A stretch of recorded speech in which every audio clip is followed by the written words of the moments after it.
আলহামদুলিল্লাহ ওয়াকাফা ওয়া সালামুন আলা ইবাদিহিল্লাযীনা ইসতাফা আম্মা বা'দ। সম্মানিত দর্শক ও শ্রোতা মণ্ডলী, সবাইকে আন্তরিক শুভেচ্ছা ও অভিনন্দন জানিয়ে আজকের আলোচনা শুরু করতে যাচ্ছি। আজকে আমরা আরব জাতীয়তাবাদ সম্পর্কে আলোচনা করব। প্রথমেই আমরা জেনে নেব যে জাতীয়তাবাদ কাকে বলে। জাতীয়তাবাদের সংজ্ঞা নিয়ে, জাতীয়তাবাদের পরিচয় নিয়ে অনেকে অনেকভাবে ব্যক্ত করেছেন। বিভিন্ন জন বিভিন্নভাবে জাতীয়তাবাদের সংজ্ঞা পেশ করেছেন। তো যেগুলো সারমর্ম হলো এমন যে ভৌগোলিক দৃষ্টিকোণ থেকে এবং এক রাজার অধীনে ভাষা, ধর্ম, সাহিত্য প্রভৃতির সমষ্টিগতভাবে একই চিন্তা একীভূত হওয়াকেই জাতীয়তাবাদ বলা হয়। আরব জাতীয়তাবাদের ইতিহাস যদি আমরা অন্বেষণ করি, আরব জাতীয়তাবাদ অনেক আগেই এর উৎপত্তি বা গোড়াপত্তন দেখা যায়। জাহিলি যুগে আরব জাতীয়তাবাদের ভিত্তি পাওয়া যায়। তবে নতুন করে আধুনিক সময়ে বর্তমানে যে জাতীয়তাবাদের হাওয়া চলছে বা যে জাতীয়তাবাদ প্রচলিত রয়েছে, এটার সূচনা হয়েছে 1800 শতকের দিকে।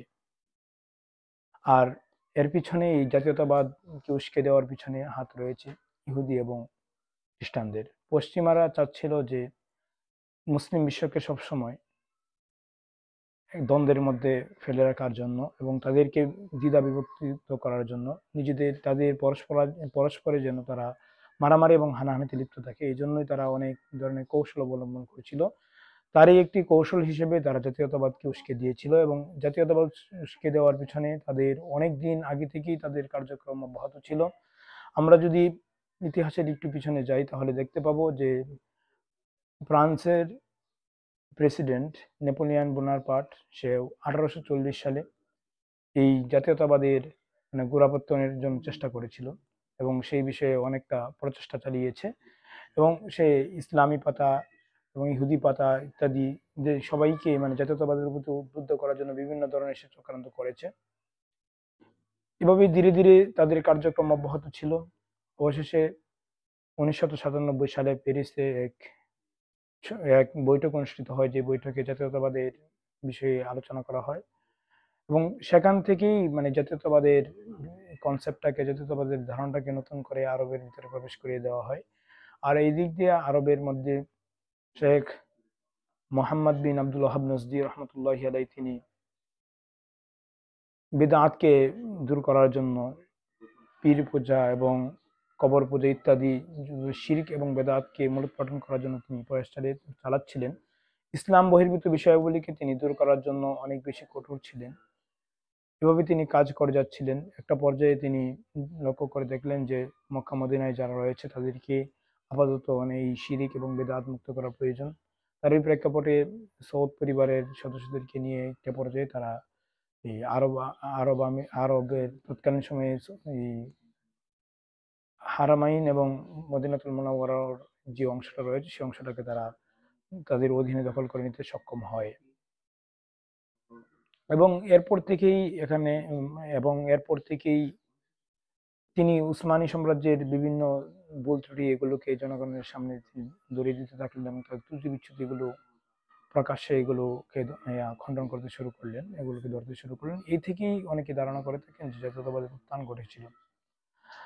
এরপরে এভাবেই ধীরে ধীরে চলছিল। আর তুরস্কের তখন খুব বেহাল দশা চলতেছিল। তুরস্কের যারা শাসক শ্রেণী ছিলেন তারা অনেকটা দুর্বল হয়ে গিয়েছিলেন বিভিন্ন কারণে। তাদের মধ্যে যারা নতুন উদ্যমে জাগ্রত হতে চেষ্টা করছিলেন তারাও পারতেছিলেন না বিভিন্ন প্রতিকূল পরিস্থিতির কারণে। এই কারণে দেখা যায় যে যখন দ্বিতীয় আব্দুল হামিদের পতন ঘটলো, তিনি যখন তার ক্ষমতা যখন চলে গেল, এরপরে অন্যান্যদের হাতে যখন ক্ষমতা আসলো তখন তারা জাতীয়তাবাদের প্রতি ধাবিত হলো এবং তখন জাতীয়তাবাদের একটা নব উদ্যম শুরু হয়ে গেল। বিভিন্ন বিজ্ঞজনেরাও জাতীয়তাবাদের প্রতি ধাবিত হলেন অবশেষে। আর এই জাতীয়তাবাদকে উস্কে দেওয়ার জন্য বিংশ শতকের দ্বিতীয় দশকে একজন ইংল্যান্ড থেকে একজন দক্ষ গোয়েন্দাকে প্রেরণ করা হয়, যার নাম ছিল এডওয়ার্ড জন লরেন্স। এই লরেন্স জাতীয়তাবাদকে উস্কে দেওয়ার জন্য অনেক কৌশল সে অবলম্বন করে, আর তার মূল মাকসাদ ছিল যে জাতীয়তাবাদের আড়ালে জাতীয়তাবাদকে উস্কে দিয়ে আরব দেশসমূহ থেকে তারা ফায়দা লুটিয়ে নিবে। আর এজন্যই ব্রিটেন এবং ফ্রান্স তাকে এই প্রচেষ্টা চালাচ্ছিল, আর ব্রিটেন তাকে এই জন্যই প্রেরণ করেছিল। আর সে তৎকালীন সময়ে উসমানীয়দের অধীনস্থ হারমাইন শরীফের যে গভর্নর ছিলেন শরীফ হুসাইন, সেই শরীফ হুসাইনকে সে অনেক বুঝিয়ে শুনিয়ে জাতীয়তাবাদের প্রতি উদ্বুদ্ধ করতে সক্ষম হয় এবং তাকে বিভিন্ন ধরনের প্রলোভন দেখায়। এবং শরীফ হুসাইনও ব্যক্তিগতভাবে সে উসমানীয় বলয় থেকে বের হয়ে যেতে চাচ্ছিল। সে যখন এই ব্রিটেনের কাছ থেকে সহায়তার আশ্বাস পেল, তখন সে আপ্লুত হয়ে গেল এবং সেই ধোঁকার মধ্যে পড়ে গেল, এবং তার সন্তানদেরকে বিভিন্ন স্থানে বিভিন্ন ধরনের পদ দেওয়া হবে এই মর্মে একটা চুক্তিও সংগঠিত হয়েছিল 1915 সালের দিক দিয়ে। এরপর গোপনে তার চুক্তির বিরুদ্ধে ফ্রান্সের সাথে ব্রিটেন আরেকটা চুক্তি করে, যে চুক্তির বিষয়ে মিয়া শরীফ হুসাইন জানতো না। না জানার কারণে পরবর্তীতে যখন প্রথম বিশ্বযুদ্ধ শেষ হলো, তখন বিষয়টা নিয়ে যখন পুনরায় বসা হলো, তখন শরীফ হুসাইন দেখতে পেল যে তার সাথে প্রতারণা করা হয়েছে, তখন তার কিচ্ছু করার ছিল না। এরপর জাতীয়তাবাদের হাওয়া সিরিয়াতে ছড়িয়ে পড়ে। সিরিয়াতেও 25 থেকে নিয়ে 27 সাল পর্যন্ত এক মহাবিদ্রোহ সংগঠিত হয়। তখন এই সিরিয়ার জমিনেও কিভাবে জাতীয়তাবাদের উত্থান ঘটানো যায় সেই চিন্তা ফিকির করেই মিশা লাফলাক এবং তার সহযোগী যারা ছিল তারা মিলে এই বাথ পার্টি নামে একটা পার্টি গঠন করেছিল, যে বাথ পার্টির অন্যতম চেতনা ছিল যে তারা জাতীয়তাবাদে উদ্বুদ্ধ ছিল এবং জাতীয়তাবাদী চেতনায় তারা বিশ্বাসী ছিল। এরপর মিশরেও এই জাতীয়তাবাদের চর্চা শুরু হয়ে গেছিল। জামাল আব্দুল নাসের সে জাতীয়তাবাদ দ্বারা ব্যাপকভাবে প্রভাবিত ছিল এবং সে সমাজতন্ত্রবাদ দ্বারাও সে প্রভাবিত ছিল। এভাবে আরবের বিভিন্ন দেশে এই জাতীয়তাবাদের চর্চা শুরু হয়ে যায়, এবং এই চর্চার কারণে মুসলমানদের ক্ষতি বিনে লাভ হয়নি। ইরাকেও একই অবস্থা, লেবাননেও একই অবস্থা, লিবিয়াও একই অবস্থা। তারা জাতীয়তাবাদের নাম করে জাতীয়তাবাদ এবং সমাজতন্ত্র দুইটা সংমিশ্রণে অনেক স্থানে তারা তাদের রাজত্ব কায়েম করেছিল, এবং তারা যেই মানে লাভ দেখেছিল সেই লাভটা তারা অর্জন করতে পারেনি। তো জাতীয়তাবাদের যে কনসেপ্ট রয়েছে, জাতীয়তাবাদের যে ধারণা রয়েছে, এটা সম্পূর্ণ একটা কুফরি ধারণা, কুফরি মতবাদ।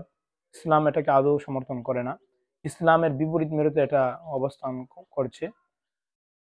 ইসলাম হলো উদার ধর্ম, ইসলাম উদারতাকে পছন্দ করে।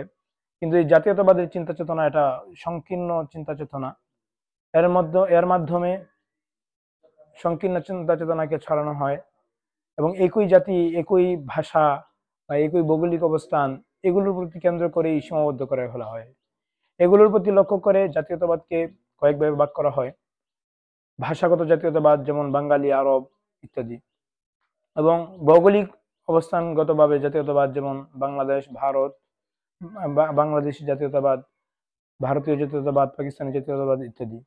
এরপরে আপনার ভাষাগত দিক দিয়ে বলা হলো, বর্ণগত দিক দিয়েও জাতীয়তাবাদ হতে পারে, যেমন শ্বেতাঙ্গবাদী জাতীয়তাবাদ, কৃষ্ণাঙ্গবাদী জাতীয়তাবাদ। এভাবে নৃতাত্ত্বিক দিক দিয়েও জাতীয়তাবাদ হতে পারে, যেমন কুর্দি জাতীয়তাবাদ ইত্যাদি।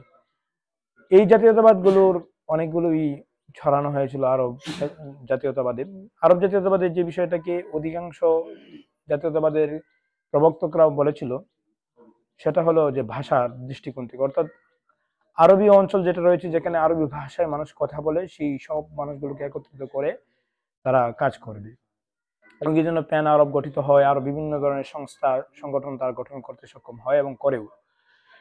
কিন্তু এই সবগুলি ছিল সংকীর্ণ, ইসলামের সাথে সম্পূর্ণ সাংঘর্ষিক। ইসলাম বলেছে যে ইয়া আইয়ুহাল্লাযীনা আমানু তাকুল্লাহা হাক্কা তুকাতিহি ওয়া লা তামুতুন্না ইল্লা ওয়া আনতুম মুসলিমুন, তোমরা মুসলমান না হয়ে মৃত্যুবরণ করো না। মুসলমানদেরকে, ঈমানদারদের প্রতি লক্ষ্য করে আল্লাহ তাআলা বলেন, হে ঈমানদারগণ, তোমরা মুসলমান না হয়ে মৃত্যুবরণ করো না। আর এদিক দিয়ে তারা আহ্বান করছে যে সবাইকে আসার জন্য একসাথে, অর্থাৎ যারা মুসলমান ও মুসলমান সবাইকে এক প্ল্যাটফর্মে কাজ করার জন্য তাদেরকে আহ্বান করা হচ্ছে। এটা সম্পূর্ণ ইসলামের বিপরীতে অবস্থান করছে। এরপরে এই জাতীয়তাবাদের যে বিষয়টা রয়েছে, যে কনসেপ্টটা রয়েছে, সেটা নিজেদেরকে বড় মনে করা হয় যে আমরাই শ্রেষ্ঠ, আমরাই জাতি জগতের মধ্যে সবচেয়ে মানে সেরা, অন্যরা তুচ্ছ। তো উচ্চমার্গীয় এবং নিম্নমার্গীয় এই ধরনের একটা কনসেপ্ট সেখানে প্রতিষ্ঠা হয়ে যায়। এই জন্য এটা ইসলামের সম্পূর্ণ বিপরীত। ইসলাম মানুষদেরকে জাতি, গোষ্ঠী, বংশমর্যাদা, পদমর্যাদা ইত্যাদি দৃষ্টিকোণ থেকে ইসলাম মানুষকে বিচার করে না, বরং ইসলাম বিচার করে তার তাকওয়া এবং তাহারাতের প্রতি লক্ষ্য করে, ইমানের বলয়ের প্রতি লক্ষ্য করে ইসলাম মানুষকে মূল্যায়ন করতে শেখায়। এছাড়াও এটা এই জাতীয়তাবাদের যে প্রভাব রয়েছে এবং তার যে ক্ষতি রয়েছে সেটা বিশ্ববাসী ব্যাপকভাবে প্রত্যক্ষ করতে সক্ষম হয়েছে। দুইটা বিশ্বযুদ্ধ সংঘটিত হয়েছে শুধুমাত্র এই জাতীয়তাবাদের কে কেন্দ্র করেই। দ্বিতীয় বিশ্বযুদ্ধে হিটলার যে কাজগুলো করেছিল সেটা তো জাতীয়তাবাদের প্রতি উদ্বুদ্ধ হয়েই সে এটা করেছিল, এবং সে তার নিজের জাতিকে সবচেয়ে শ্রেষ্ঠ মনে করেছিল। এদিক দিয়ে ইংল্যান্ডের বাসিন্দারা তারা নিজেদেরকে শ্রেষ্ঠ মনে করেছিল। অর্থাৎ জাতীয়তাবাদের কনসেপ্টের ভিত্তিতেই কিন্তু দুইটা ভয়াবহ বিশ্বযুদ্ধ সংঘটিত হয়েছে। আর জাতীয়তাবাদ একটা ভয়াবহ এবং ধ্বংসাত্মক একটা অবস্থা। আমাদের এই বাংলাদেশ এবং ভারত, পাকিস্তান যখন স্বাধীন হলো, এই জাতীয়তাবাদকে কেন্দ্র করে, অর্থাৎ ভাষাভিত্তিক জাতীয়তাবাদকে কেন্দ্র করেই কিন্তু যুদ্ধটা বাঁধানো হয়েছিল। এতে করে আমাদের মুসলমানদেরই ক্ষতি হয়েছে। মুসলমানরা যেন তাদের শক্তিকে পূর্ণ মাত্রায় বিকশিত করতে না পারে, মুসলমানরা যেন এই কাফেরদের বিরুদ্ধে একক হয়ে, ঐক্যবদ্ধ হয়ে তাদের বিরুদ্ধে হুঙ্কার দিতে না পারে, তাদের তাদের ষড়যন্ত্রগুলোকে, চক্রান্তগুলোকে ধূলিসাৎ করতে না পারে, এজন্যই তারা চক্রান্ত করে মুসলমানদেরকে কিভাবে বিপদের মধ্যে ফেলানো যায়, এই জন্যই তারা সমাজতন্ত্র, জাতীয়তাবাদ ইত্যাদি ইত্যাদি মুখরুচি বাক্য এবং মতবাদকে তারা মুসলমানদের মধ্যে উস্কে দেওয়ার চেষ্টা করেছে। এই জন্য তারা অনেক বেশি পরিমাণে বিভিন্ন বুদ্ধিজীবী কলামিস্টদের মাধ্যমে, প্রাচ্যবিদদের মাধ্যমে বিভিন্নভাবে এই বিষয়টাকে ছড়ানোর জন্য তারা চেষ্টা করেছে, এবং এই ক্ষেত্রে অনেক ইসলামী স্কলাররাও তাদের এই ফাঁদে পা ফেলে আটকে পড়ে গিয়েছিলেন। তো জাতীয়তাবাদ সম্পর্কে আজকে এখানেই এই পর্যন্ত আলোচনা। এতক্ষণ কষ্ট করে শোনার জন্য সবাইকে জানাচ্ছি আন্তরিক শুভেচ্ছা, অভিনন্দন। দেখা হবে পরবর্তী কোনো ভিডিওতে। আসসালামু আলাইকুম রহমতুল্লাহ।